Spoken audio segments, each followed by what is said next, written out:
salaamaaleykum gars yi maa leen di nuyu leen ziar yéen ñëpp man la Nit Doff Kella so dafa am benn sujet boo xamante si nii dama ñëw aussi pour waxtaane ko mu leer un peu guddiñ toll nii ku nekk xam na Sénégal fu mu toll ku nekk xam na difficulté yu ñuy jànkonteel ku nekk xam na que y a beaucoup de gens yoo xam ne affaire bi impacté wu na si ñoom ba ils ont à peine am lu ñu lekk. Donc su ma gisee des gens yoo xamante si ñi ngi auto-saisir seen bopp auto-proclamer ne ñoom ñooy représenter la culture urbaine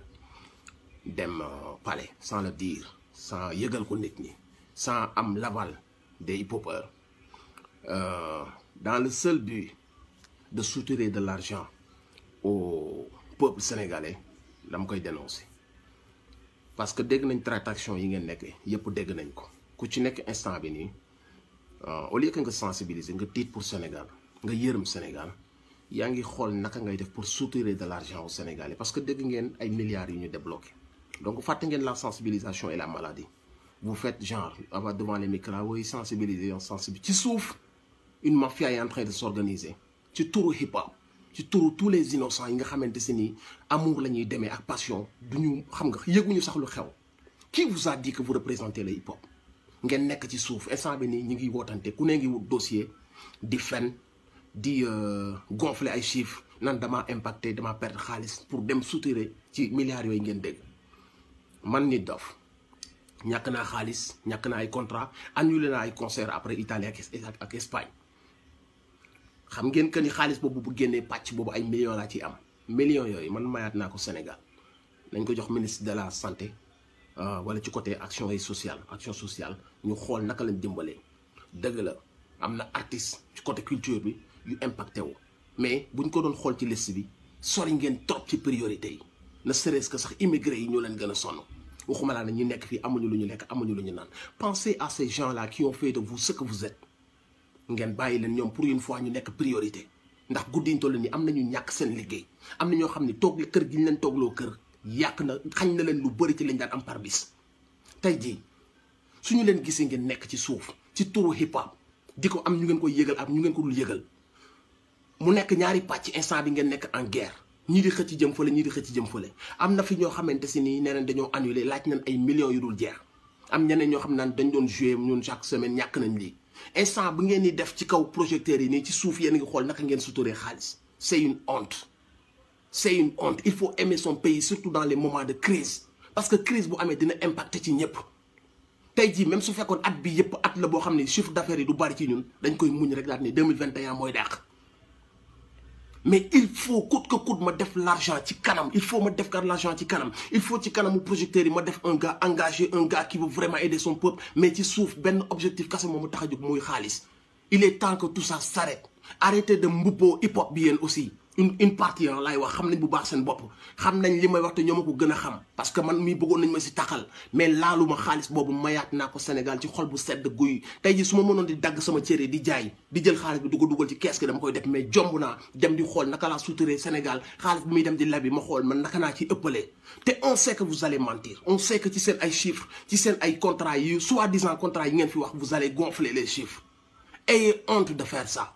bàyyee leen les plus démunis ñoom ñu jot ci xaalis boobu noonu bàyyee leen les immigrés yi nga xam ne un mois ngi nii ñu tëju di fay location di wut lu ñu lekk liggéey yuñ benn bàyyi leen xaalis boobu ñu jël ko yóbbul ko immigré yi bàyyi leen ñi gën a nekk au fin fond du bled gars yi gën a sonn ñu jox leen xaalis boobu yéen ngeen xool li leen yàlla jot a suturale ngeen xool naka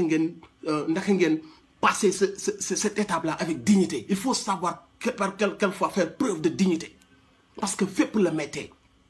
mais ci ñun les artistes surtout les superstars yi nga xam ne ñu su nekk yor nañ oto kër xaalis ci yéen la mujj impacté parfois dafa am looy bàyyi pour sa réew ci côté hip hop bi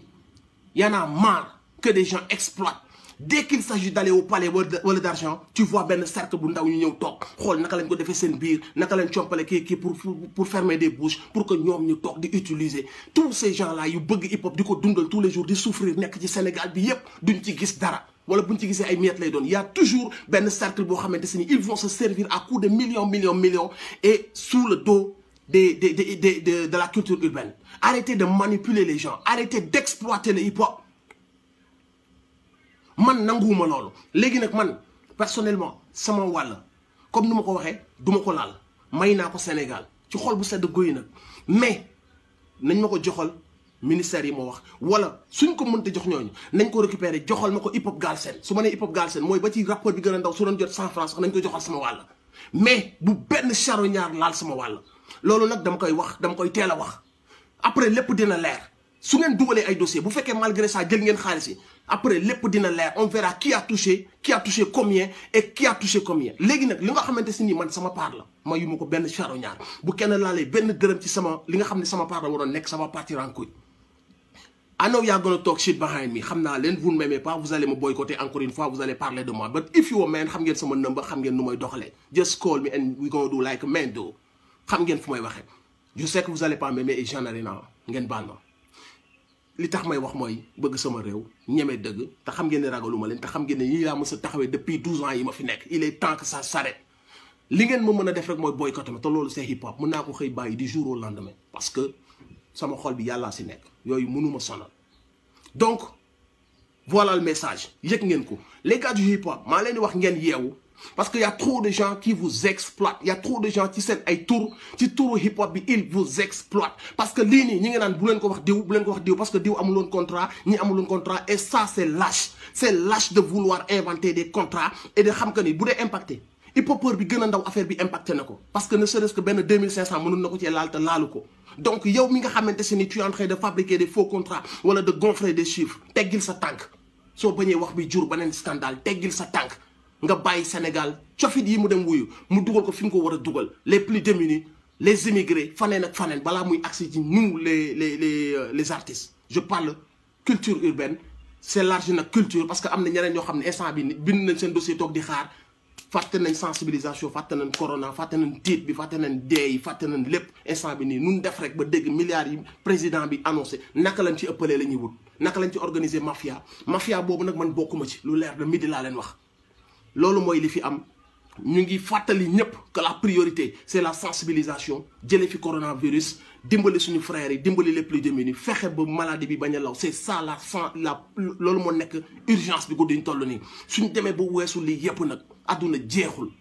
octobre mi ngi ñëw novembre mi ngi ñëw décembre mi ngi ñëw 2021 mi ngi ñëw ku ci ne la lay sa wërsëg mën nga koy jot mais pour le moment arrêtez de vouloir exploiter la situation yaa salaam